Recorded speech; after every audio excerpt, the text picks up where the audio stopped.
Salut à tous, bienvenue sur la cabane des cartes. Alors, vous avez vu le titre, c'est un tag qu'a inventé Lutin Magique, Sébastien, qui a une très chouette chaîne.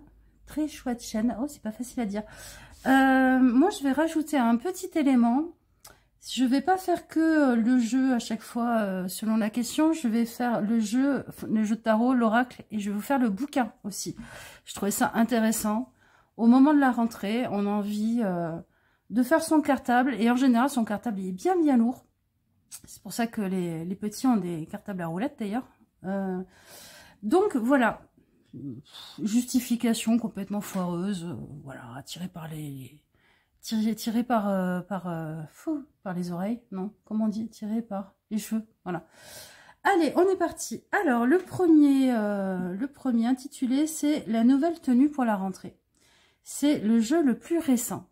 Alors, le jeu le plus récent que j'ai acheté. Je ne vais pas vous montrer le plus récent que j'ai acheté parce que il sera dans une autre catégorie. Mais, alors, l'oracle le plus récent déjà, c'est le Earth and Body. Que je trouve déjà magnifique. Hein. La boîte est trop belle. Il faut que j'aille vous le chercher. Là, il y a un petit truc en plus. Je reviens.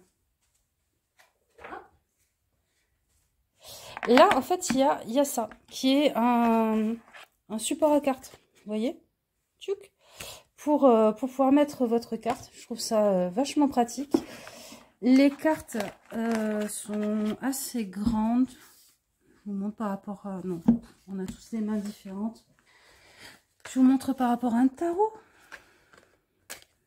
Hop.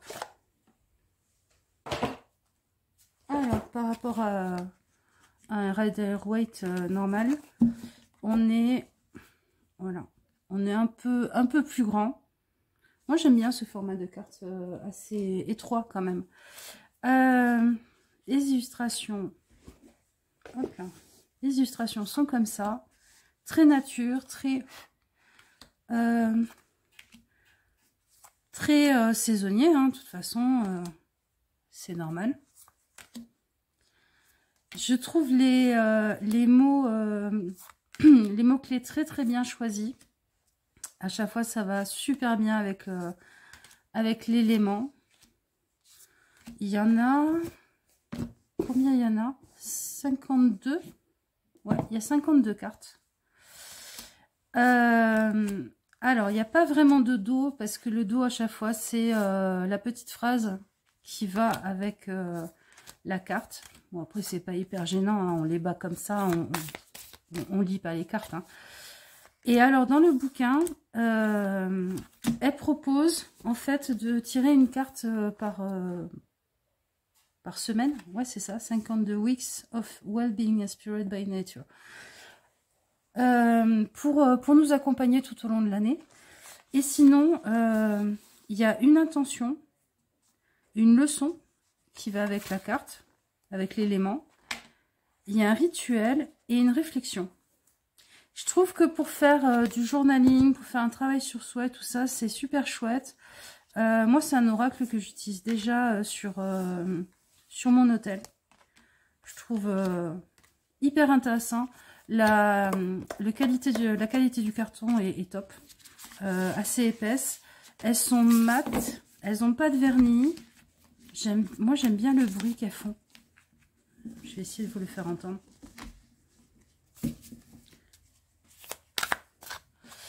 J'aime bien comme elles chantent. Voilà. Et je trouve ça hyper chouette à travailler tout au long de l'année. Ça, c'est mon jeu le plus récent en oracle. Je vais le pousser. Mon jeu le plus récent en tarot.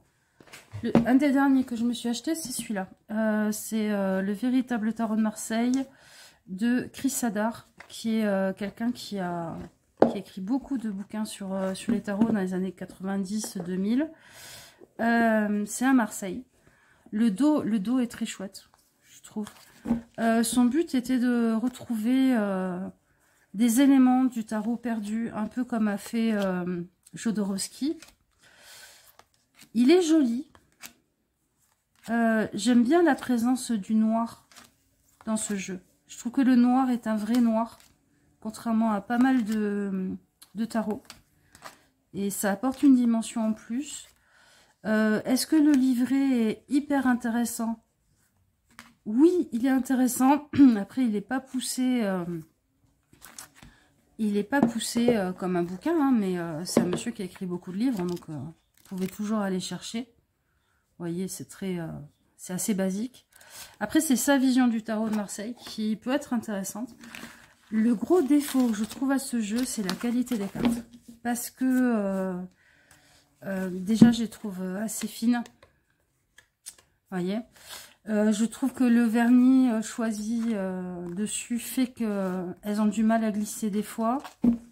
Je suis pas sûre qu'il vieillira très très bien.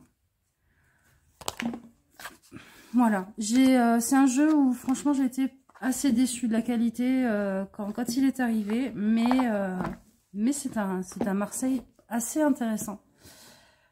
En bouquin, le bouquin le plus récent, c'est un bouquin que je lis depuis 2 mois. C'est Le Royaume des sorcières de Christian Doumergue. Contrairement à ce que pourrait dire sa couverture, c'est pas un roman, c'est un livre d'histoire sur les sorcières. Vous voyez, il y a même des photos. Il est hyper sourcé, il est hyper intéressant. Je vais essayer de vous trouver. Est-ce qu'on a la tête des matières? Ouais. C'est un livre qui va débunker beaucoup de choses sur les sorcières, qui vous explique les arguments qu'il y avait à la base de la chasse aux sorcières, qui remontent à l'origine des sorcières jusqu'à l'Antiquité et même au-delà, qui réfléchit au côté païen, à la place de la femme dans la spiritualité, à ce que ce mouvement des sorcières veut dire et a voulu dire à différentes époques. C'est quelqu'un qui a fait des recherches, qui est allé chercher des sources, qui est allé chercher des textes, qui est allé chercher des explications, des origines de certaines choses, qui est allé dans certains villages aussi pour voir des traces qui restent encore de certaines croyances. Vous voyez, même sur des églises, dans des... Ouais, ça c'est des églises, sur des tympans d'église, dans des vitraux. La pierre d'eau. Vous voyez, il y a vraiment beaucoup de choses. Il est facile à lire quand même. C'est un beau bébé, il fait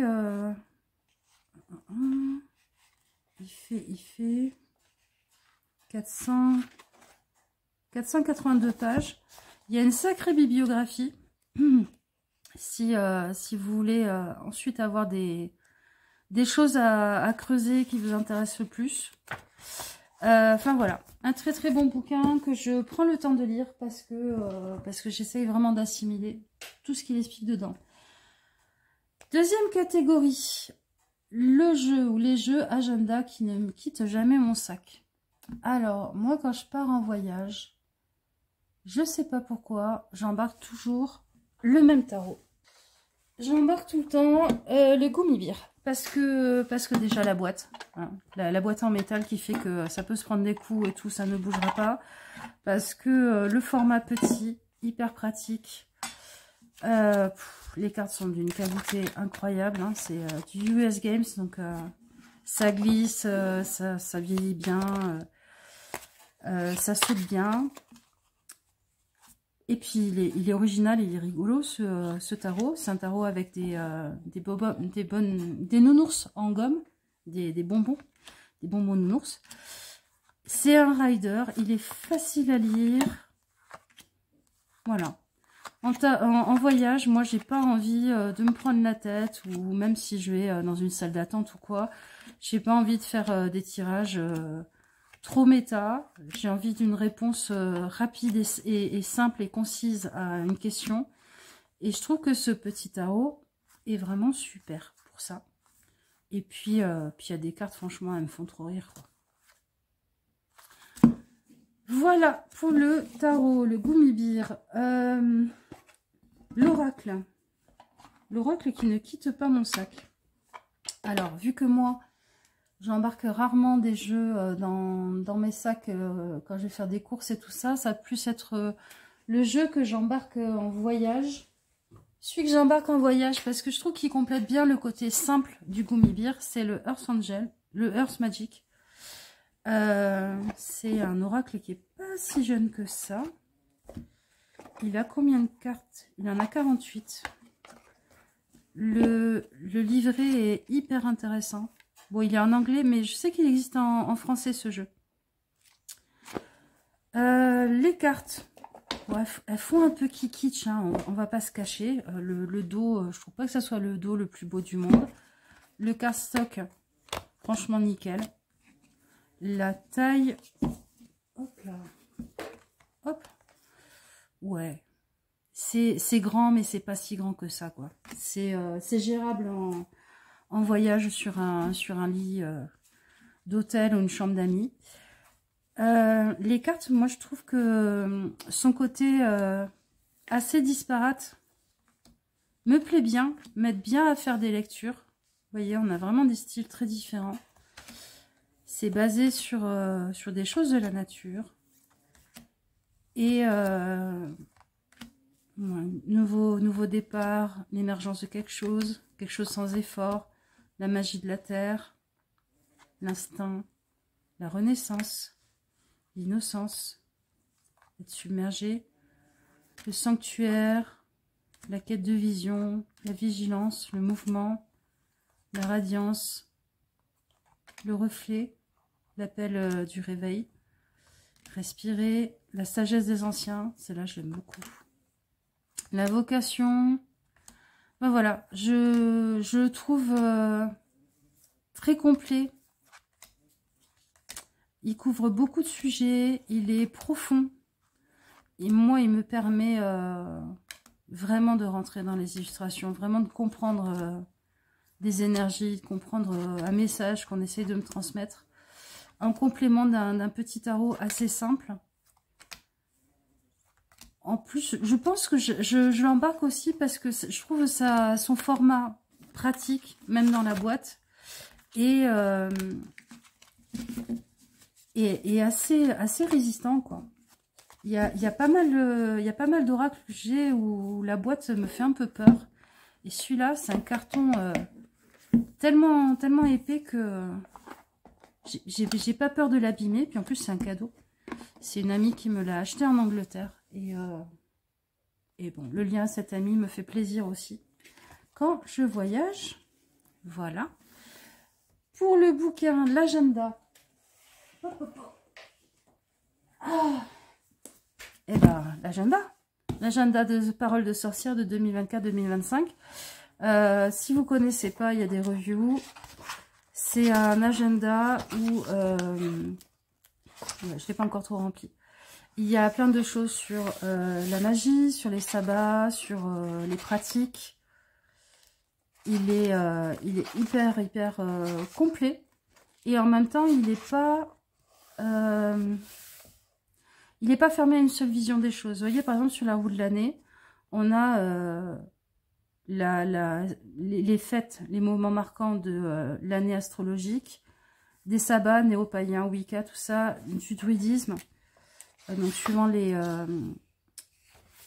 traditions auxquelles vous rattachez, ça sera différent. Je vais vous prendre un mois que je n'ai pas rempli. On va prendre le mois de... C'est quoi ça? Janvier. Vous voyez?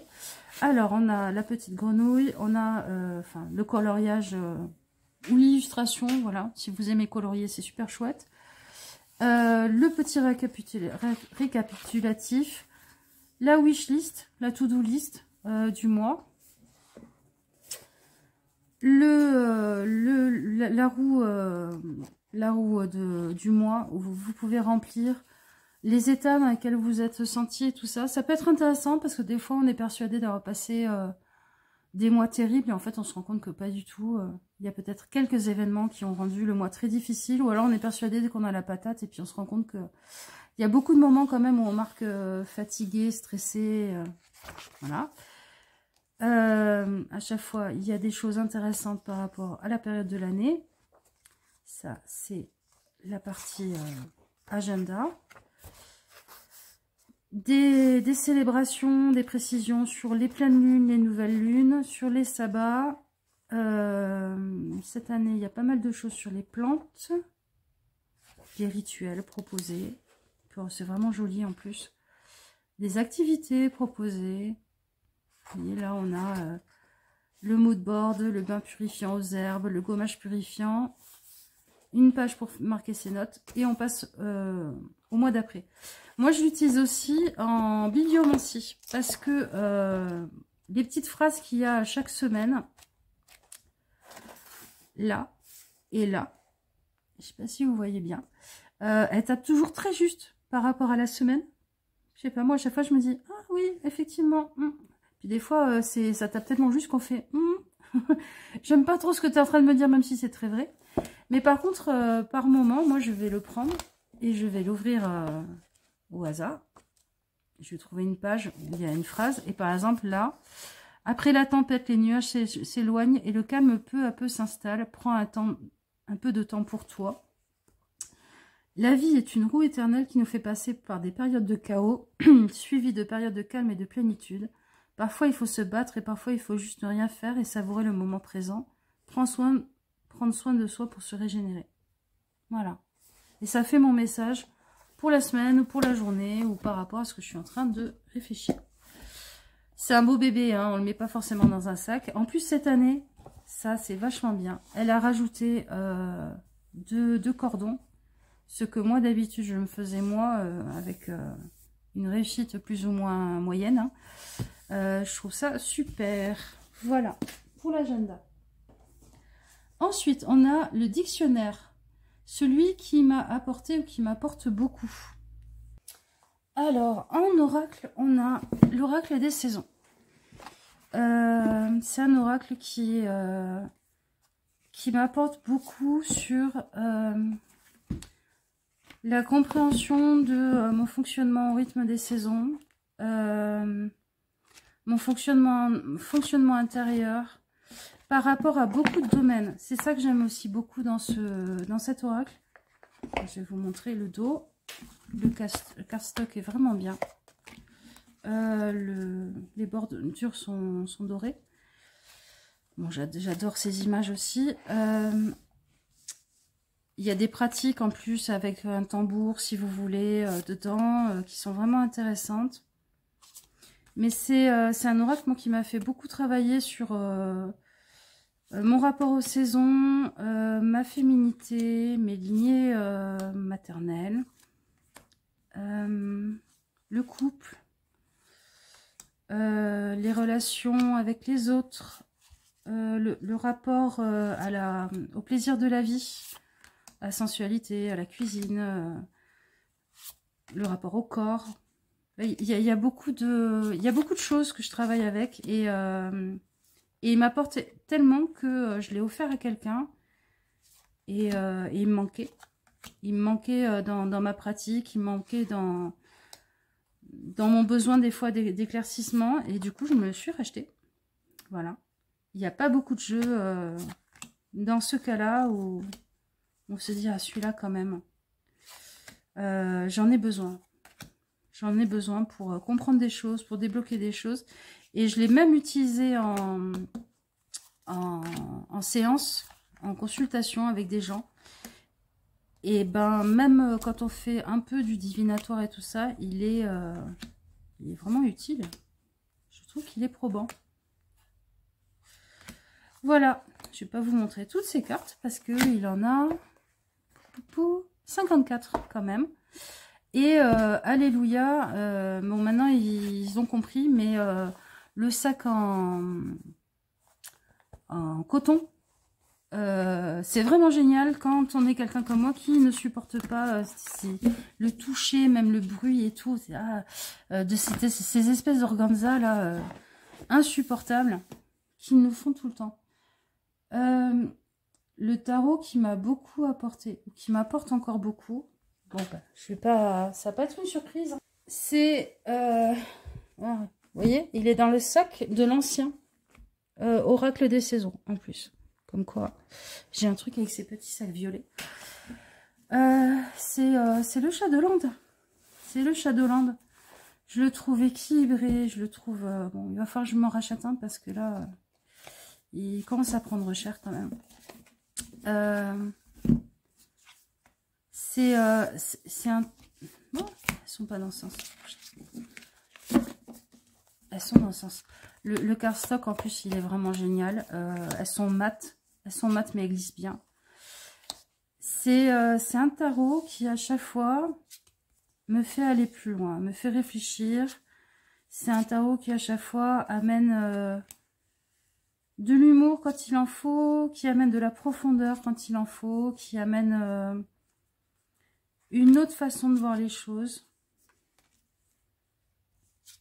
C'est un tarot où je suis vraiment en amour avec moi-même quand je me le tire. C'est bizarre de dire ça, mais c'est pas un tarot où je vais avoir une critique qui me fait du mal. Je vais avoir une critique qui est lucide et constructive. Ces couleurs, je les trouve merveilleuses. Je le trouve super beau en plus, ce tarot. Il y a des gens qui... C'était la fille d'une amie, elle se reconnaîtra si elle écoute cette vidéo, qui disait le tarot Tim Burton. C'est vrai qu'il a un petit côté... il a un petit côté Tim Burton. Moi, je trouve qu'il a un côté très chamanique, surtout. Puis de l'humour, quoi. Je veux dire, le roi de bâton, là, qui est un peu le sexy boy du tarot, là, avec sa rose. Olé, on n'attend plus que la guitare, quoi. Voilà. C'est un tarot qui m'apporte énormément. Et même le livret est super. Est-ce que je l'ai par là? Non. Même le livret est super. Alors, il existe en français. Hein. Moi, là, je l'ai en anglais. Parce qu'il y a des questions à chaque fois liées aux cartes qui peuvent vous faire aller plus loin, vous faire travailler. Le bouquin dictionnaire qui m'a apporté beaucoup, qui m'apporte beaucoup. Je vous ai choisi les rites et célébrations de la roue de l'année. Pourquoi? C'est un bouquin sur les sabbats. C'est un bouquin sur les sabbats, sur la roue de l'année, mais c'est pas juste du folklore, c'est pas juste de l'histoire. À chaque fois, en fait, je vais vous trouver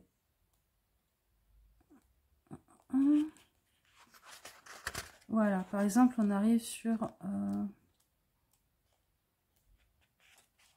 Samhain avec le 31 octobre machin, et le 30 avril dans l'hémisphère sud. Elle va parler d'une de ses expériences de sabbat, parce que c'est quelqu'un qui mène et qui conduit, qui crée des sabbats dans différentes réunions coven. Donc elle va vous expliquer un peu son énergie, tout ça. Elle va approfondir ce qui est travaillé à ce moment-là par rapport aux énergies de la nature, par rapport aux mythes. Elle propose une idée de rituel qu'après on adapte comme on veut. Le rituel en lui-même, comment il peut se passer. Je trouve que c'est une bonne base pour s'en inspirer. Et puis, à chaque fois, il y a une activité qui est proposée. Donc, si vous avez juste envie de faire une activité pour le sabbat et de réfléchir à ce que vous traversez, ce que ça fait travailler comme énergie, comme réflexion et tout, il peut être aussi bien ce bouquin. Et voilà. Donc, elle propose une activité et oui, à la fin, il y a les bases du rituel et tout ça. Et ça pour chaque sabbat. C'est pas spécialement dans une tradition, en tout cas c'est pas rigide. C'est plus par rapport aux énergies de la nature. En discussion avec les énergies de la nature. Moi à chaque fois je le lis pour les sabbats, pour me remettre dans l'énergie, dans la réflexion, pour peut-être aller plus loin dans ce qu'elle explique, des choses qui ne m'avaient pas marqué ou que j'avais pas réfléchi. Il y a certains récits d'expériences qu'elle a eues qui étaient, je trouvais très forts, qui m'ont des fois provoqué des larmes, des choses assez fortes. Je le trouve super. Il est aux éditions Danae, il est vraiment pas cher, il est à 16 €. Voilà. Un bouquin qui m'apporte et qui m'a apporté beaucoup. Alors, maintenant, les jeux Best Friend avec lesquels j'ai eu le plus de feeling. Alors, en oracle, je vais sortir l'oracle des chats. C'est un petit oracle qu'on voit pas beaucoup. Qui est bon, la boîte elle est pas top. Le livret est chouette par contre. Il paraît tout petit, mais vraiment, à chaque fois il y a des bonnes idées, des bonnes pistes. C'est un copain qui l'avait et je suis tombée amoureuse du jeu quand il l'a utilisé. Les cartes sont assez petites.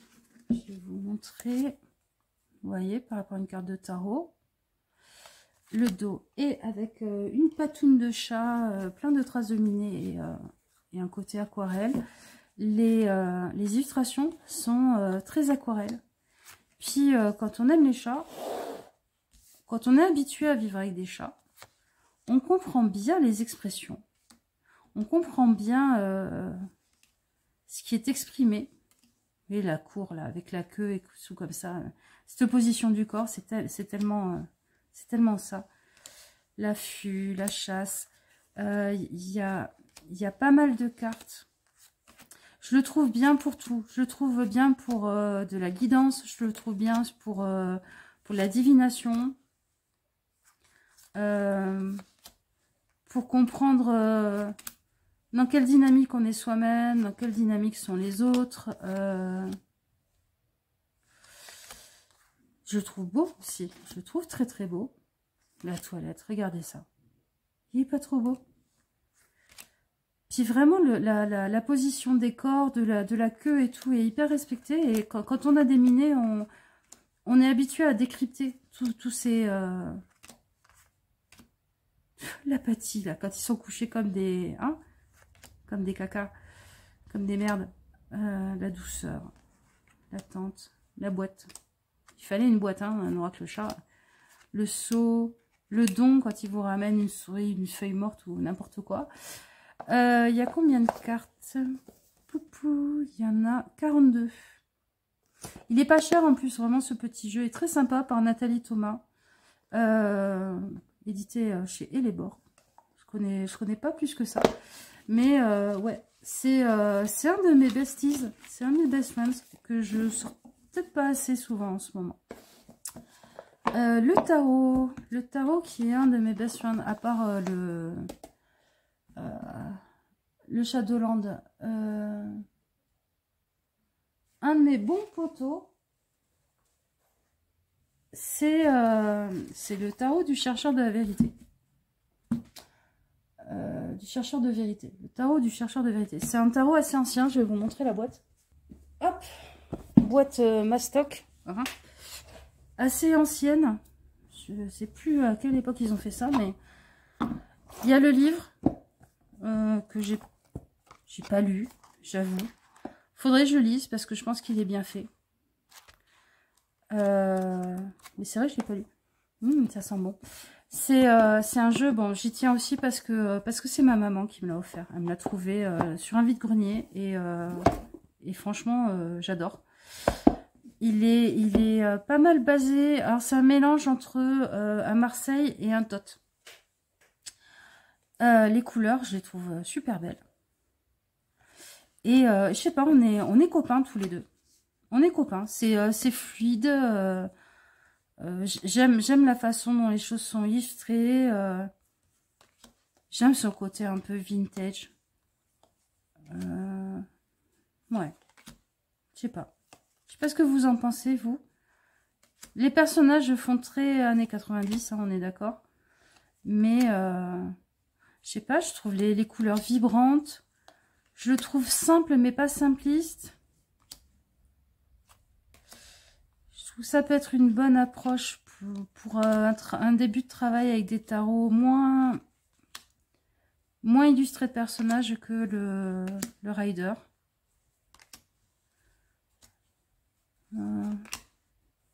J'aime beaucoup. Voilà. C'est vrai qu'on est, on est plutôt très, très bons copains tous les deux. J'ai un bon feeling avec. Puis ces couleurs quand même, c'est hyper vibrant quoi. Ça fait du bien des belles couleurs comme ça.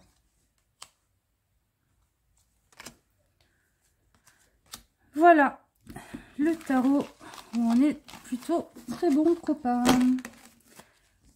Le bouquin avec lequel j'ai pas mal de feeling. C'est un bouquin que je vais relire. C'est un bouquin de Philip K. Dick, qui est un auteur de science-fiction, mais ça c'est la réunion de plusieurs conférences qu'il a données. C'est de la philosophie. Par quelqu'un dont moi je suis sûre qu'il était médium, voire plus. C'est éclairant sur notre monde. C'est... Ouais, bah ça c'est la plus connue. Si vous trouvez ce monde mauvais, vous devriez en voir quelques autres. Moi je suis sûre que c'est quelqu'un qui faisait des voyages astraux et tout ça. Si vous connaissez pas... si vous connaissez pas l'auteur, je suis pas si... Ouais, peut-être que ça vous apportera des choses. Ouais, c'est un bouquin... c'est un bouquin que je me suis traîné longtemps dans le sac. Et là, je crois qu'il va recommencer... ouais, regardez, hop, à aller vivre dans mon sac parce que... il y a des réflexions qui me font beaucoup réfléchir, qui me font beaucoup avancer. Alors, le bonnet d'âne, le moins de feeling. Ouh. Alors, le moins de feeling. En oracle. Alors, en oracle, il y a l'oracle coloré de l'univers végétal. Pourquoi? Parce que, bon, je le trouve très très beau. J'aime son côté un peu... ouais, le petit sac là en organza, c'est mieux quand même que... Hein. Donc déjà, bonne note pour le sac. J'aime son dos un peu Sailor Moon là, j'aime beaucoup. Les cartes, je les trouve très belles. Le cardstock est plutôt bon. Hein. Ouais, les cartes me plaisent bien. Le côté un peu bizarre d'avoir des légumes, des paysages, des plantes. Moi, ça me parlait. Voilà. C'était pas trop le problème. Le truc, c'est que là, comme ça, je tire la carte le sapin, la pomme ou le bouleau, ou parquet jardin, ouais. Le marronnier, le chrysanthème. À part les connaissances que j'ai dessus,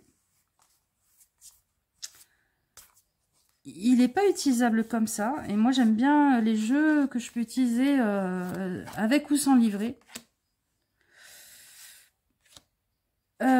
Puis en plus, en général, moi, l'interprétation que je tirerai, par exemple, de la lavande, par rapport à mes connaissances en botanique, tout ça, et par rapport à mon utilisation dans différents domaines, bah, c'est même pas le même que celui qu'il y a dans le bouquin.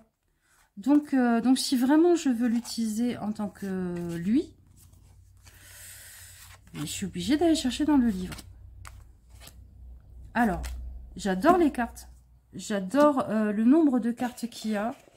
Parce que les cartes avec... enfin, les oracles avec 20 cartes, moi, ça me gonfle. Surtout au prix où ils les vendent. Il y en a 44. Voilà. C'est plutôt pas mal. Le livret est franchement bien fait. Hein. C'est intéressant parce que... à chaque fois, il y a l'explication de la carte, une recette, un travail avec la lithothérapie et tout. C'est très intéressant.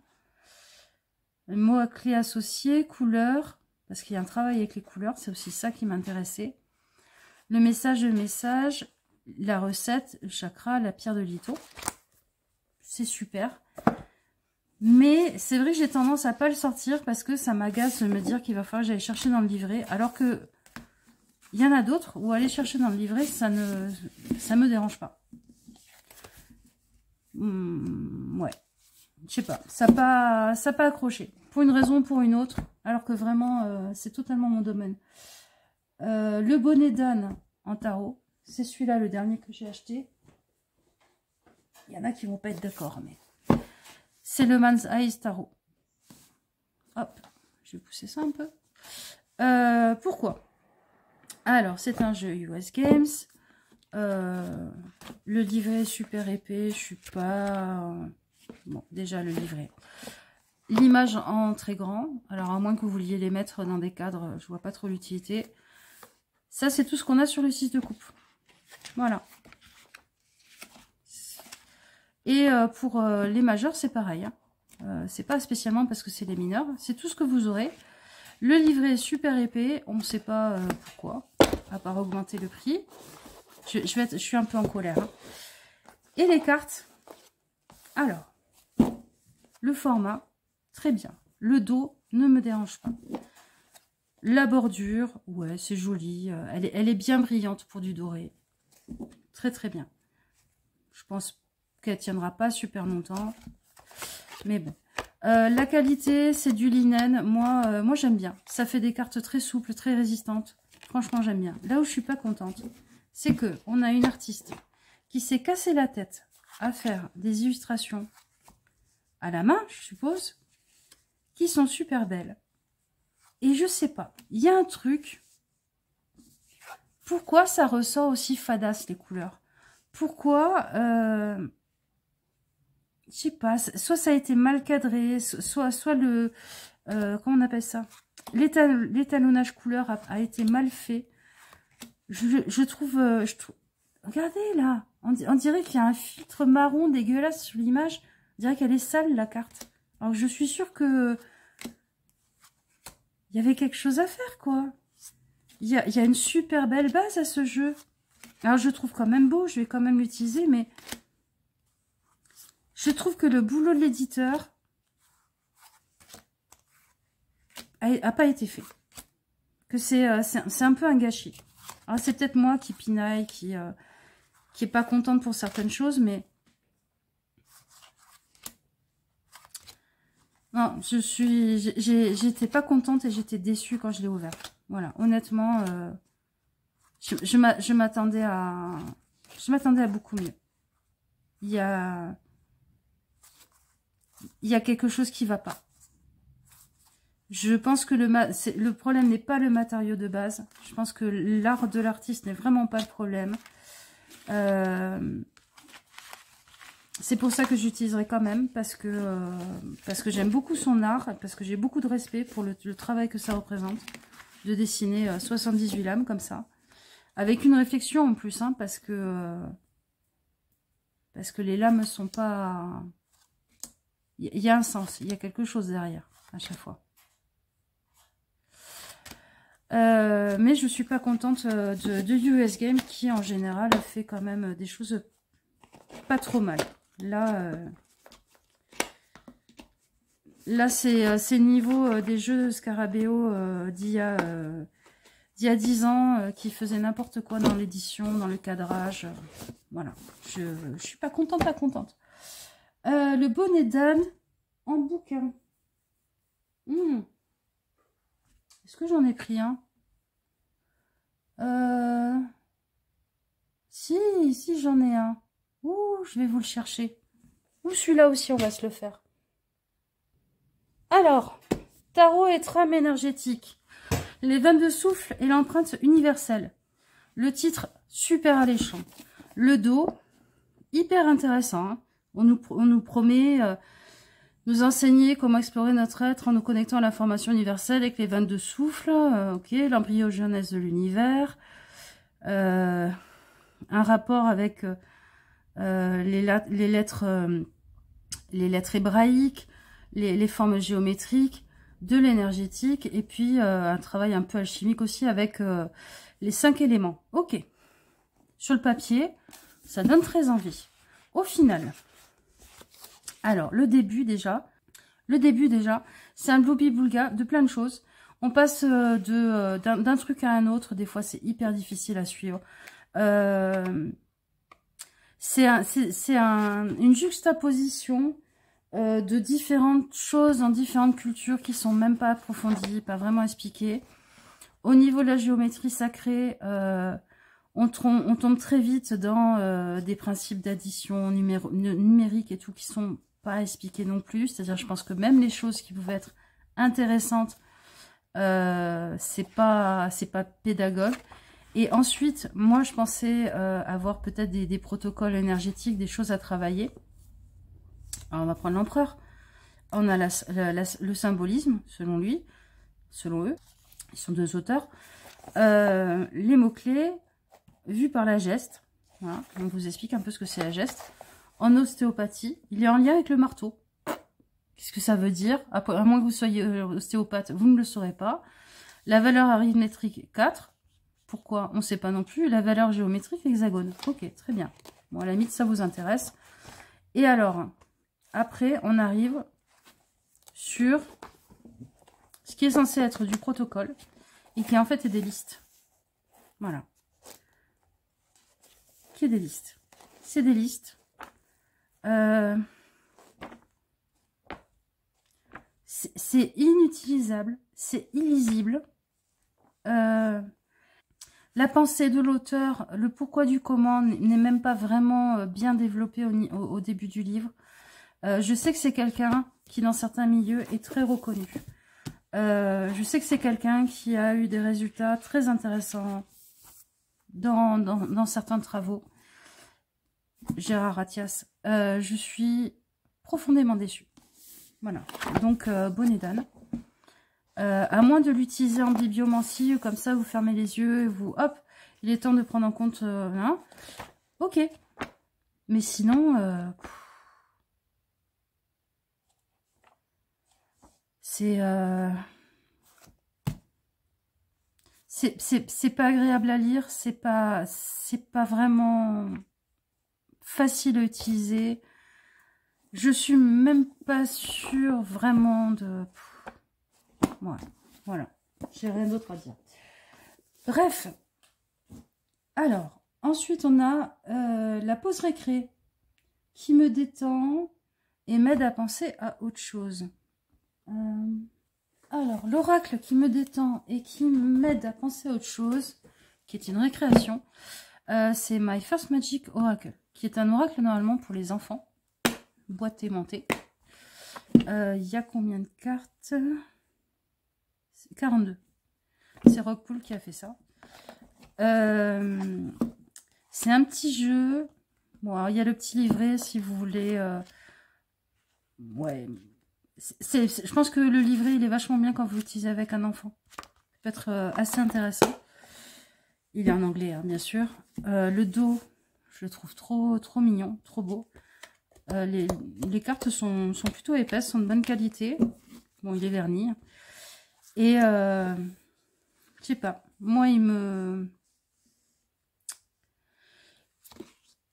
fait sortir d'un côté un peu lourd, des fois, des questionnements qu'on peut avoir, des recherches qu'on peut avoir.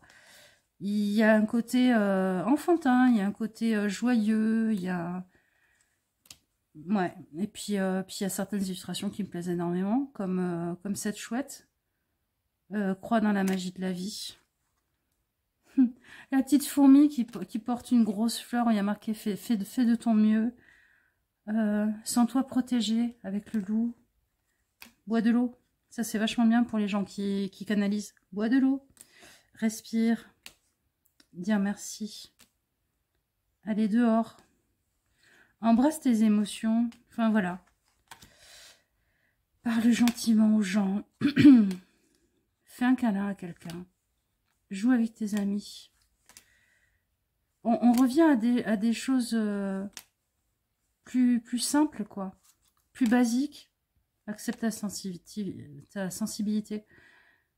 Respecte-toi. Focus sur ton travail à la maison. Enfin, bref. Pour un adulte, dites oui. Exprime tes sentiments.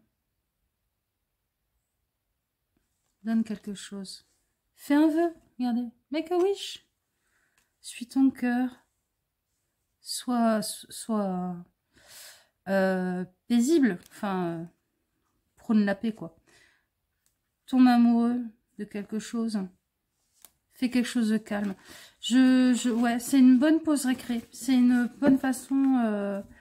Vous voyez, si par exemple dans un tarot, je tire Lapis Squirrel, qui est une carte que certains rajoutent dans les tarots pour dire c'est pas le bon moment de faire un tirage ou arrête de te prendre la tête, machin. Je vais me tirer une carte de lui et tout de suite, ça repose et ça mène vers quelque chose de plus simple, de plus ancré, de plus réel. Un tarot qui me fait penser à autre chose, qui me détend, c'est le tarot des contes et légendes. Un peu pour la même raison que le petit oracle. Très grosse boîte, par contre. Hein. C'était pas très utile, la très grosse boîte, mais bon. Bon, vous le connaissez, lui. Hein. C'est un tarot qui est basé sur les contes et légendes du monde. Le livret qu'il y a avec n'explique pas vraiment les contes. Il vous donne le titre. Ouais, il vous donne le titre. Mais, vous voyez, à chaque fois, la femme qui était bonne avec les insectes de l'Alaska, Fable Inuit, la petite fille aux allumettes Danemark, conte de fées. Donc, si vous avez envie d'aller chercher, vous pouvez aller chercher. Mais, j'ai pas le bouquin en plus où il y a tous les contes. Il existe. Les illustrations, je les trouve super belles. Le cardstock est vraiment bien. Moi, j'aime bien les jeux mat, hein, en général. Et je trouve qu'au-delà du côté enfantin, du côté conte et tout ça,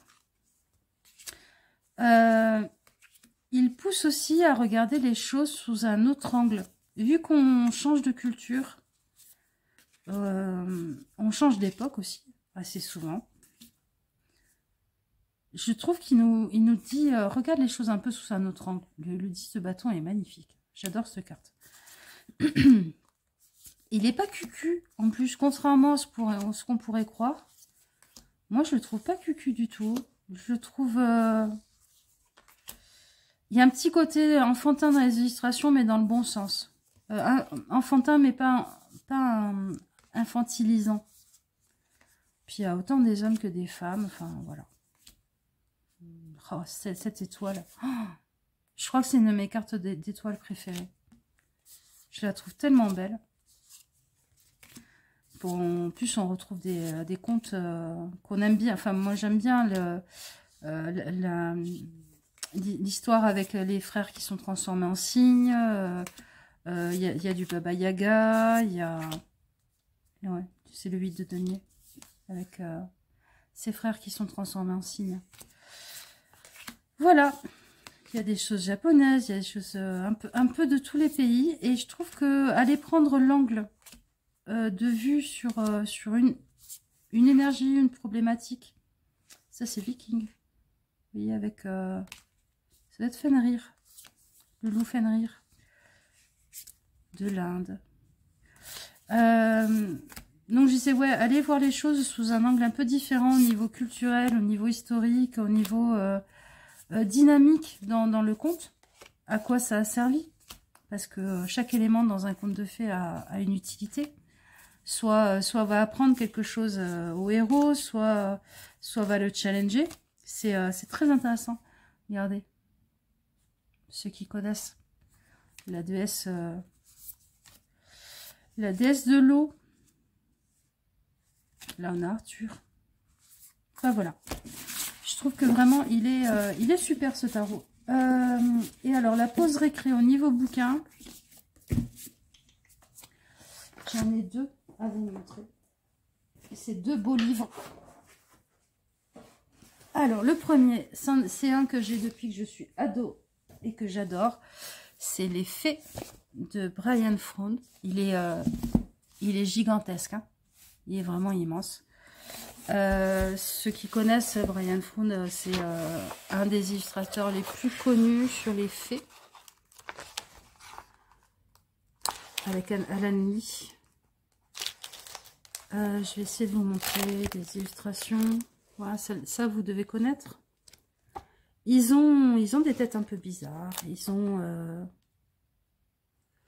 sur l'herbe de Saint-Jacques, sur le thym sauvage, le perce-lièvre, les primes verts. Regardez, les primes verts. Moi, ça m'emmène autre part. Ça m'a appris beaucoup de choses aussi sur la mythologie. Pas la mythologie. Les mythes celtes. Parce que les farfadets, les poucs, la meuve, Jenny aux dents vertes, les guivres. Ça, c'est Gwynardelle. C'est une sorte de muse en Irlande, mais qui est un peu vampire. Se faire lutiner. Il y a des choses sur les nains. Ben voilà. Je pense que j'arrive pas à vous montrer à quel point il est beau.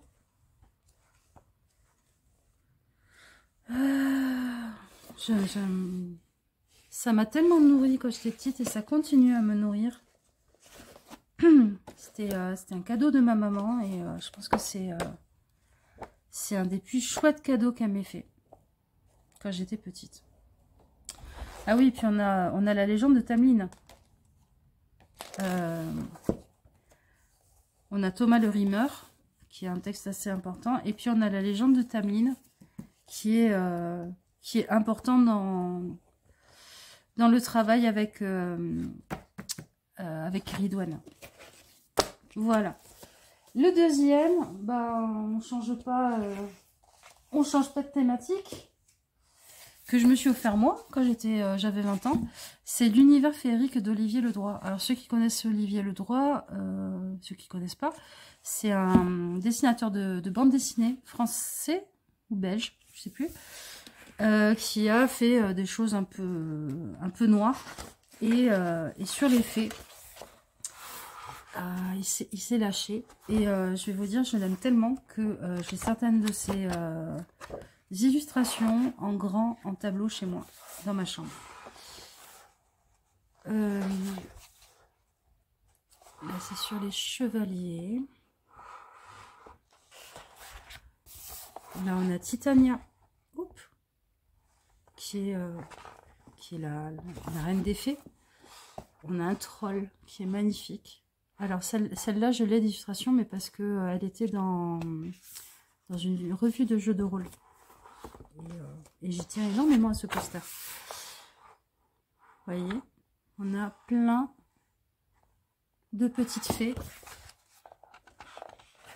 Et je pourrais y passer des heures à les regarder. Ouais, mais alors, vous voyez cette page? Hop, cette page là, magnifique. Elle s'ouvre. Ça, c'est une des illustrations que j'ai en très très grand en tableau chez moi. Et j'adore. J'adore. Puis ce côté papier vieilli, personnage un peu étrange. Et je trouve qu'il a vraiment retraduit l'énergie, l'esprit de ce qu'on appelle la chasse nocturne, où on explique dans les mythes que de temps en temps, quelqu'un rencontrait une fête de plein d'êtres très très beaux, sur des chevaux, en train de jouer de la musique et tout ça. Puis en fait, il se faisait embarquer dans le monde des fées. Et soit il y passait une vie éternelle, soit s'il en ressortait, il était trop vieux et il mourait. Oui, il finissait fou aussi, dans certains cas. Voilà. Alors, ça c'était la pause récré. L'histoire géo, quelque chose qui me fait voyager. Alors, un oracle qui me fait voyager. Moi, pour l'oracle, je vais vous proposer un oracle qui me fait voyager dans le temps. C'est The Journey. Quand il est sorti, je me suis jetée dessus parce que je me suis dit, waouh, enfin un oracle qui a cette vibe années 70 que j'adore, hein, côté hippie. Le dos est original. Je sais pas si j'aurais forcément choisi ça. Le cardstock est juste de la bombe. Le livret est intéressant parce que pour chaque carte, on a une citation. Une citation d'un personnage célèbre qui est plutôt chouette. On a même du Clarissa Pinkola Estes. Vous voyez, quelqu'un que je lis depuis que je suis ado. Mais bon, on a du Gandhi, on a Joseph Campbell, Hippocrate, vous voyez, Lao Tzu. Je les connais pas tous, mais c'est hyper intéressant. Marcel Proust. Donc, les cartes. On voyage dans les années 70. On voyage dans les années 70. La simplicité, tout ça, enfin, voilà. C'est un oracle que j'adore. Alors, il est très axé New Age, justement, hein, développement personnel, ouvrir sa conscience, tout ça. Après, c'est des mots-clés, vous en faites ce que vous voulez, et puis selon les images aussi, ça peut vous inspirer, mais c'est le seul petit reproche que j'ai à lui faire, c'est que je trouve qu'il couvre un domaine assez restreint, au final. L'intégrité, vous voyez, c'est vraiment, on est années 70 vibes, quoi. On est retourné à l'époque de Woodstock. Moi, il me fait voyager dans ces époques-là. C'est des musiques que j'aime beaucoup, en plus. Le rock des années 70. Et ouais.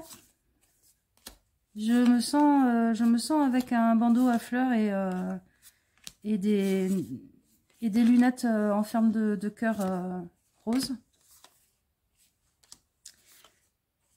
Le côté un peu peace, mec. J'adore. J'adore. Il y a pas mal de cartes en plus. Qu'est-ce que... 52. Vous voyez, j'en ai encore plein là dans les mains. Transformation. Tu es assez. Créer. La sagesse. Sois ouvert. La clarté. Laisser partir les choses. L'espace sacré. Pas à pas. Difficulté, les émotions. Le processus. Le voyage. L'alignement. L'intuition. Le repos. Et le nouveau jour. Voilà, ça c'est l'oracle qui me fait voyager. Hop là. Le tarot qui me fait voyager. Le tarot qui me fait voyager, c'est le landscape. Alors, on pourrait dire oui, bon, c'est facile, le tarot avec les paysages, machin. Bon, le livret est pas mal. Hein. Franchement, il vaut le détour quand même. Il y a des choses intéressantes. Moi, j'adore qu'ils aient mis une tuck box en plus. Parce que si on n'a pas envie de se prendre la tête avec la boîte, bien qu'elle soit pas énorme, bon point aussi, on peut le faire. Le cardstock est franchement bon. Très bon même pour du mass market. Les cartes sont mates, elles glissent bien. C'est un vernis mat en fait. Alors, on pourrait dire, ouais, effectivement, c'est facile, un tarot avec des paysages, machin, pour voyager et tout. Mais moi, ce tarot, il me fait voyager là où je voudrais aller. À des endroits où il n'y a pas d'être humain. Alors, ça fait genre, j'aime pas les humains. Mais moi, si j'avais envie de voyager, ça serait dans un endroit comme ça où il n'y a pas d'être humain. Ou alors aller voir des animaux. C'est...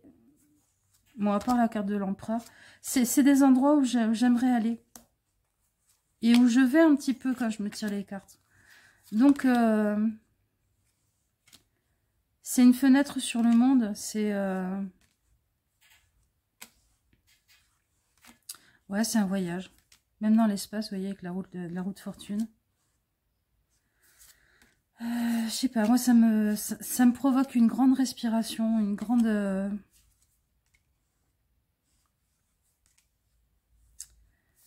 Je sais pas comment vous expliquer ça. C'est une collusion entre des endroits que j'aimerais visiter et des endroits qui me rappellent des choses, d'anciennes vies, d'anciennes mémoires. Puis moi, l'endroit où je rêverais d'aller, vous voyez, c'est la Mongolie, c'est ces steppes-là. Et il y a plein de cartes qui m'y font penser, justement, par ces immensités, par... Ouais. Le faucon. Même l'Australie, pourquoi pas. Mais Ouais, je trouve qu'il fait voyager ce tarot. Il fait même voyager un peu dans le temps, parce qu'il y a des endroits où on se dit, c'est pas de nos jours ça. C'est... il y a presque une nostalgie par moment, parce qu'il y a des paysages ou des animaux qu'on voit d'une telle façon qu'on se dit, je sais pas si c'est encore trouvable un endroit comme ça, aussi paisible. Pourtant, je vis à la campagne, hein. Mais même la campagne, vous savez, surtout en France, hein, elle est énormément modelée par l'être humain. Même quand vous croyez que vous êtes tout seul, il y a de la vie partout. Le tracteur n'est jamais très loin. Donc voilà, donc moi, il me fait voyager. Le bouquin qui me fait voyager, c'est un bouquin que j'ai beaucoup travaillé, qui m'a apporté beaucoup de choses. C'est ce bouquin sur Kali. Mythologie, pratique secrète et rituel, mais surtout c'est un bouquin sur le yoga de Kali. Alors le yoga, pas dans son sens gymnastique, dans son sens gymnastique intérieure, spirituel et oui, spirituel. Je ne veux pas dire psychologique, mais spirituel. Il y a des moments où il y a des poèmes entiers avec des noms de dieux assez compliqués à prononcer, mais surtout il y a pas mal d'exercices, il y a pas mal de réflexions, c'est une bonne initiation. Franchement, c'est un bouquin qui m'a duré, ben, c'est simple, mon chéri me l'a offert à Noël. J'ai fini de le travailler il y a un mois. Donc voilà. Il m'a fait voyager intérieurement aussi. Alors, les maths. Le jeu qui a le plus de cartes ou qui a le plus un rapport avec les nombres. Ah si, en oracle, je sais ce que je vais vous trouver. Je vais vous sortir le Russian Gypsy, Fortune Telling Cards, qui n'est pas très connu comme jeu. Il existe. Alors, apparemment, il aurait existé en français. Je sais qu'il est trouvable en anglais. Moi, j'ai une copine qui parle espagnol. Je lui ai dit qu'il existait en espagnol. Je crois qu'elle ne l'a pas trouvé. Mais voilà, moi, je l'ai en anglais. Les cartes. Bon, on va pas parler de la qualité. Hein. À chaque fois, je parle de la qualité de ce jeu. C'est une catastrophe. C'est un jeu russe d'origine gypsy, donc gitane. Voilà. Pourquoi je vous l'ai sorti pour les nombres? Parce que c'est un jeu qui ressemble à des azoleros, vous voyez. C'est un peu comme un memory. Faut trouver... Ah, voilà. Vous voyez, par exemple, hop, je fais un tirage. Alors, normalement, il se fait un grand tableau avec toutes les cartes, hein, si on veut l'utiliser correctement. Je vais, hop, la retourner. Ça fait l'image. C'est bon, je l'ai trouvé. Là, on a le 42 avec la flèche en bas. Suivant le sens où est la flèche et suivant... ça donnera pas le même sens. Donc, chaque image a un sens différent. Vous voyez. Tac, tac, tac, tac, tac. Pourquoi je vous choisis ce jeu? Alors déjà, je vais vous dire sa grande qualité, malgré la qualité de ses cartes et tout ça. Il y a 40 dessins possibles à retrouver. Parce que pour moi, en divination pure, c'est le meilleur. Voilà, je me fais un tirage par an. Il tombe toujours juste. Il m'annonce des trucs hyper pratico-pratiques. Je vous l'ai déjà dit dans une autre vidéo où je vous parlais de ce jeu. S'il dit vous avez quelqu'un qui vous crache dans le dos au boulot, il y a quelqu'un qui vous crache dans le dos au boulot. C'est pas une vue de l'esprit et c'est pas à transformer, à nuancer. Voilà. Il est hyper clair. Pourquoi je vous le choisis pour les nombres, pour les maths? Parce que ce jeu, moi, quand je l'utilise, je me fais mon tirage, je me prends une feuille, je me marque tous les numéros avec les flèches, machin. Je vais m'écrire le résumé en utilisant le bouquin de ce que veut dire chaque chose. Et je ne peux l'utiliser qu'en faisant ces listes de nombres et tout, en faisant une lecture avec le livret et une feuille et un stylo.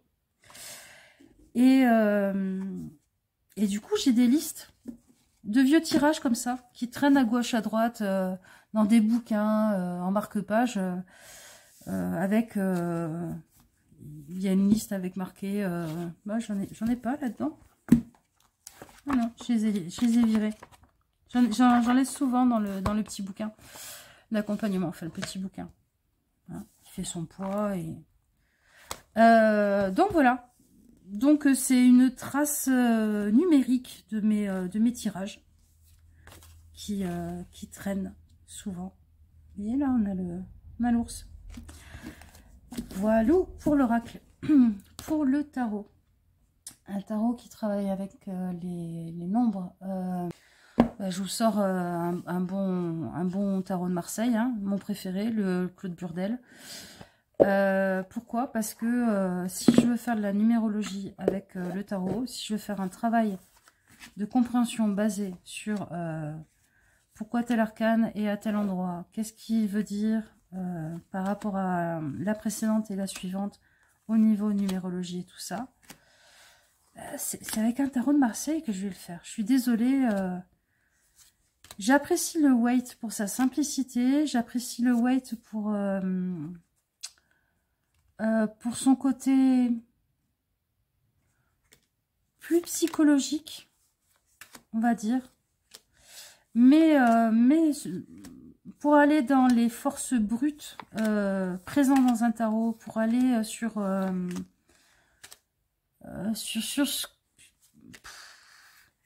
les forces cosmiques, enfin je sais pas comment vous dire, les grands concepts et tout ça, c'est le tarot de Marseille, quoi. Et si je vais travailler avec la numérologie, c'est pour aller taper dans cette dimension-là.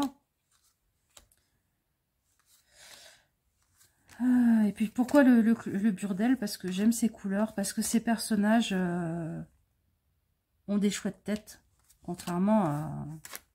Enfin, moi c'est souvent ce qui m'arrête dans pas mal de tarots de Marseille, c'est la tronche des personnages. Bien qu'il y a un tarot que je vous présenterai, un de ces quatre, que je vais m'acheter, où la tronche des personnages me fait péter de rire en fait. Et je crois que c'est pour ça que je vais me l'acheter. Parce que c'est peut-être le pire au niveau des tronches de personnages, sauf que ça en devient cartoonesque, quoi. Et avoir quelque chose qui est limite cartoonesque du 14e, 15e, 16e siècle, je trouve ça génial. Je trouve ça magique. Bon, forcément, qui fait travailler avec les nombres, on calcule le chiffre de vie et tout machin, bah, un bouquin sur les anges d'Aziel, hein, parce que c'est quand même la base. Vous voyez, parce qu'en fait, les anges, à chaque fois, bon, il y a le nom, mais c'est le génie numéro autant. Puis ça travaille avec les degrés, les degrés des signes astrologiques. Il y a aussi la numérologie par rapport à la Kabbale, hein, avec le nom en hébraïque. Par exemple, Léa Aya, c'est Lamed et Yod et ça donne 12, 5, 5, 10, 5. Voilà. Un travail avec les nombres, forcément, le travail avec la Kabbale, les anges, tout ça. Mais d'un autre côté, vous voyez, je suis pas d'accord avec le rapport entre la Kabbale et le tarot. Moi, c'est quelque chose qui me parle pas. Alors que la Kabbale au niveau angélique, oui, c'est quelque chose avec lequel je travaille. Comme quoi. Alors, art plastique, les illustrations préférées. Alors, mes illustrations préférées en oracle, c'est l'oracle fabuleux. Il est vraiment pas connu, cet oracle. Je comprends pas pourquoi. C'est un petit oracle français. Il y a 44 cartes. Le livret est vraiment chouette. En plus, il y a des associations, vous voyez. Il y a une petite explication, je trouve, qui suffit. Il y a avec les cartes 38 ou 40, avec la carte 43, par exemple, pour là. Et une petite question. Pareil, là c'est la carte 8, la carte 18. De quoi ou qui aimerais-tu t'éloigner? Donc, si vous voulez bosser avec le livret, c'est possible. Le cardstock. Oh, des machins pour quand je fais mes collages, que je mets dans mes jeux. Le cardstock, il est correct. Voilà, c'est pas le grand délire, mais il est correct. Le dos, classique, passe-partout. Les illustrations, moi j'aime beaucoup. Il y a quelque chose tout de suite où ça tape juste. Il y a quelque chose d'un peu original, il y a quelque chose de doux, il y a quelque chose un peu par moment de vintage. Il y a tout ce que j'aime en fait. Ouais, il y a tout ce que j'aime. Il y a un côté un peu bizarre par moment. Moi, il y a des choses où je me dis, ah mais oui, ça me fait penser, vous savez, aux porcelaines peintes chinoises, que je trouve très beau. Il y a des statues comme ça. Le départ, effectivement, c'est le bordel. La métamorphose avec... il n'y a pas de personnage humain, vraiment humain. La chance, la rencontre, l'épuisement, regardez, avec le cerveau là qui en peut plus. Les conflits avec une assiette brisée, le tri, le balai, la jalousie, la fragilité, la douleur avec une dent, la solitude, la patience, les habitudes, la sensualité, les talents, l'apprentissage, le choix. Je trouve les couleurs très belles en plus. Parce que là, on est dans l'art plastique. Au-delà de ça, je trouve que c'est un oracle qui couvre beaucoup de choses. C'est vraiment un couteau suisse. Moi, j'utilise vraiment comme un couteau suisse. C'est pour tout type de tirage, pour tout type de travail. Je trouve qu'il tape juste, quoi. Il tape juste. Et moi, il fait plaisir à mes yeux quand j'utilise. Alors, en tarot avec des illustrations que je trouve super belles. Je vais tricher, je vais vous en mettre deux. On va être aux antipodes en plus. Il y a le Creatures Tarot. Je trouve magnifique. Voilà, je ne vais pas épiloguer dessus. C'est une création par Sarah Kathleen. Vous pouvez acheter son jeu sur sarahkathleen.co. Le dos, il est comme ça. J'aime les couleurs, j'aime les personnages qui font un peu barba papa, qui font un peu esprit de la nature, vu leur taille par rapport au paysage. J'aime l'intelligence, en plus des compositions, des choix pour illustrer telle ou telle chose. Il y a des moments où il paraît très lumineux, il y a des moments où il paraît plus nuit, plus sombre. Regardez l'impératrice avec un kodama. Ouais, je crois que c'est comme ça s'appelle. Les esprits de la nature japonais. L'étoile. Moi, tout de suite, ça m'a fait penser à Nessie. Vous savez, le monstre du Loch Ness. La force. Avec un tout petit personnage en haut d'une montagne. Le monde, avec juste une graine et une petite pousse. Pardon. La tour, avec juste la branche pétée d'un arbre. Mais oui, mais oui. C'est tellement logique, bien fait. Même le 10 d'épée, vous voyez, il y a le 10 d'épée, effectivement, avec les 10 épées et tout machin. Et là, on a des crosses de fougères qui font penser à la même forme. Et bon, les crosses de fougères, c'est là où il y a les petites graines. Pour que la fougère se sème. Voilà.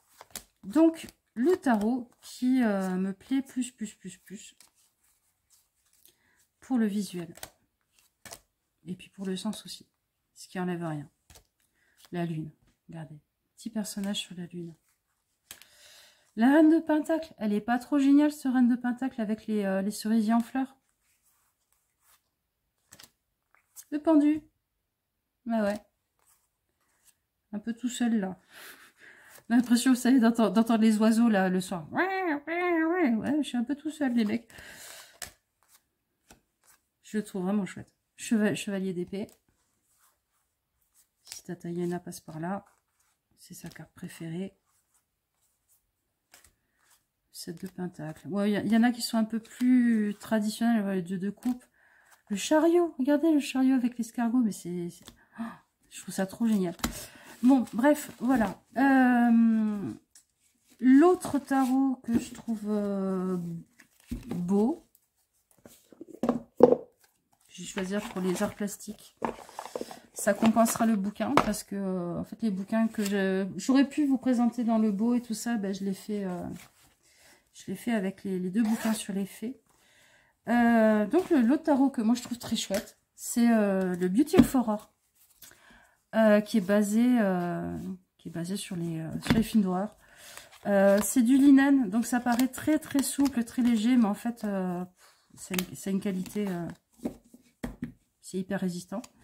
Vous voyez que j'utilise pas mal parce qu'il a déjà bien grisé. En fait, il n'est pas aussi gris à la base.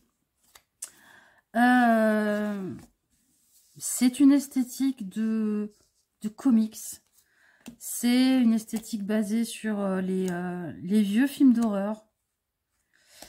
C'est un jeu qui est tellement drôle et qui est intelligent.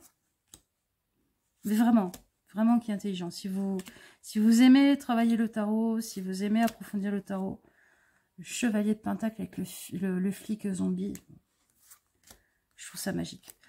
Bon, certains n'aimeront pas, hein, parce que, voilà, chevalier d'épée avec le cavalier sans tête.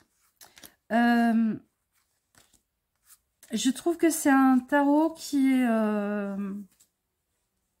moqueur. C'est le meilleur mot que j'ai trouvé. Qui est moqueur. Qui va venir vous chatouiller là où vous n'avez pas trop envie qu'on vienne vous chatouiller.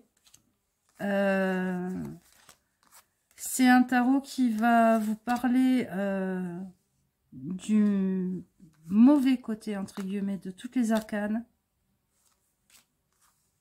Pas mauvais dans le sens où c'est mauvais pour vous, mais dans le sens où on a les défauts de ces qualités, quoi. Et il y a des cartes, elles sont... Hein, mais bon, ça existe aussi, les gens en fauteuil roulant. Faut pas les nier. Le chariot, regardez ça. Franchement, on n'est pas un peu en train de se moquer de vous, là, dans votre cercueil à roulettes. Moi, il y a deux cartes où j'ai pleuré de rire quand je les ai vues. Je suis en train d'essayer de vous les chercher. Ah, il y a l'impératrice, avec son côté petite fille capricieuse et compagnie qu'elle peut avoir. Et j'adore ce 4 de denier. Il est trop chouette. Et l'autre qui m'a fait trop pleurer de rire, c'est la grande prêtresse. Avec son côté vieille radada, la vieille sorcière. Vieille sorcière d'ose qui fait la tronche dans son coin. C'est... Voilà. Le 5 de denier, regardez. Ouais, mais il y a un Yeti, il y a quelque chose qui te fait peur, qui va peut-être venir te libérer. C'est très vrai. Voilà, le fou, là. Le fou qui a un côté un peu sans cervelle d'un espèce de Frankenstein zombie. Je le trouve très chouette. Je le trouve très beau. Je le trouve esthétiquement beau. Après, le beau, c'est voilà, chacun définira ce qui est beau pour lui. Et puis intelligent. Dernière chose. Les jeux. Encouragement, persévérer. Des jeux qu'il faut encore que je travaille. Alors, des jeux qu'il faut encore que je travaille. Il y a un jeu. Il y a un jeu dernièrement. Où est-ce que je l'ai foutu? Je l'ai sorti. Je l'ai sorti et je l'ai enseveli. Là. Il y a un jeu dernièrement. Je me suis dit, celui-là va falloir que je le reprenne et que je travaille. Parce que même si c'est un scarabéo, il est profond. Il va loin. Le livret est intéressant. L'idée qui est exprimée dans les cartes paraît souvent très éloignée des cartes que l'on connaît pour chaque... des illustrations qu'on connaît pour chaque arcane. Mais il y a une explication à chaque fois. C'est le Sweet Twilight. Je ne sais plus comment il s'appelle, le tarot de l'obscurité, du crépuscule, je sais pas, en français. Le dos est super beau. Hein. Et vous allez voir. Oh, l'étoile, la tour. Il y a quelque chose. Hein. Le soleil. Il y a quelque chose à aller réfléchir à chaque fois. Moi, en tout cas, je sens que c'est le bon moment pour que j'aille l'approfondir. Je trouve qu'il a des très belles couleurs, en plus. Moi, il y a des choses vraiment déjà qui avaient commencé à me faire un peu réfléchir, un peu mouliner. Par exemple, l'impératrice, la représenter avec de l'eau comme ça, ça m'a fait réfléchir au rapport de l'impératrice avec l'émotionnel. Qui n'est pas une question qu'on se pose, et pourtant, je pense qu'on devrait. Voilà, ça va être un tarot de travail pour moi. Parce que pas juste joli, pas juste étrange, bizarre, mais vraiment avec des sens qui sont réfléchis, qui sont recherchés. Alors, bien sûr, dans une esthétique qui est très...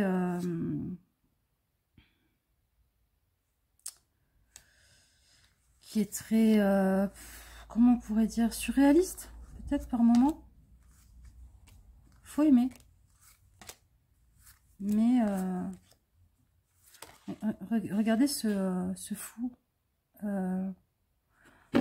Moi, il m'avait fait énormément réfléchir, ce fou, par exemple. Je m'étais dit, mais c'est vrai que même quand on se croit libre, même quand on croit que ça y est, on redémarre quelque chose de nouveau, on est défait de certains entraves et tout, on a toujours des choses qui agissent sur nous. Ne serait-ce que notre éducation, que les limites de ce qui est correct de faire, ce qui n'est pas correct de faire dans notre société. Donc, moi, je tire ce fou et à chaque fois, je me dis, oui, nouveau départ, mais c'est quoi qui tire les fils et qu'est-ce que c'est ces fils? Vous voyez? Donc, c'est un tarot ouais, qui me fait envie de retourner travailler, réfléchir.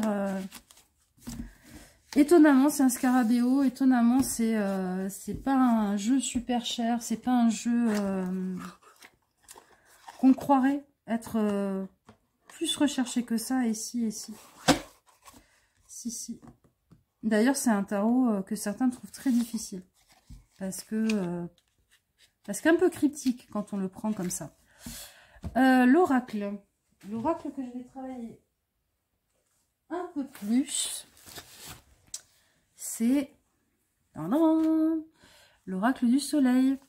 Je pense que c'est un oracle, on peut le travailler à vie. Honnêtement, il y aura toujours des choses à réfléchir, il y aura toujours des choses à approfondir, des choses à comprendre. Il y a énormément de cartes. Bon, j'ai pas la boîte et j'ai pas le bouquin là sous la main. Si, je dois avoir le bouquin, pas loin, mais flemme. Bon, vous le connaissez, hein, c'est un classique. Ça deviendra un classique. Ouais, il y a tellement d'informations déjà sur les cartes. Le livret est bien fait en plus. Mais déjà sur les cartes, sur la forme qu'ils ont donnée, qui va avec différentes planètes, sur effectivement les planètes qu'il y a, sur la composition des images qu'il y a sur les images, sur les couleurs choisies. Et je pense que même sur le chiffre choisi, enfin le numéro choisi, il y a aussi du sens. Il y a aussi quelque chose à réfléchir, quelque chose à en retirer. C'est très riche. Et puis ça a été fait par des gens pour qui la symbolique est importante et c'est pas juste l'esthétique. C'est un peu ce que je reproche à certains jeux plus récents, faits par des gens peut-être plus jeunes. Pas tous, hein, mais il y a certains jeux, il y a beaucoup d'esthétique et un petit peu un sens, comme ça, vite fait, mais tout le savoir, toute la mythologie, tous les écrits qui sont liés au symbole. Si on regarde un peu plus près, on trouve que le collage est un peu grossier. Alors que là, eux, ça tient autant la route qu'un Béline. Hein, voilà, l'oracle soleil. Même si je n'aime pas le toucher des cartes, même si le vernis, je trouve qu'il fait un côté un peu collant, là, un peu comme les... Ça, je trouve... moi, en tout cas, c'est peut-être un côté autiste hein, que j'ai. Je trouve ça dérangeant et parfois répugnant comme les fameux sacs en organza. C'est de l'organza, ouais. Qui font là, qui crissent et tout. Même le bruit me dérange. Un bouquin que je vais travailler et que je travaille depuis longtemps déjà. C'est pour moi, c'est ma Bible. Je me le traîne de pièce en pièce, il n'est jamais loin. C'est un bouquin d'herboristerie qui a été écrit par la dernière herboriste de France. Il y a plein de rééditions de ce bouquin. Des éditions différentes d'ailleurs. Vous le trouverez pour rien du tout en occasion. Voilà, c'est simple. À chaque fois, c'est des plantes médicinales. Il n'y a pas d'image. Donc, si vous voulez apprendre ce que c'est comme plante, ben, Google est votre ami. Et ensuite, vous allez chercher dans la nature. Il y a le nom, la description, la composition chimique. Alcaloïdes, pigments, genticides, glucosides amers, machin. Et puis l'utilisation avec la posologie de certaines choses. Et puis des fois, elle vous dit attention, machin.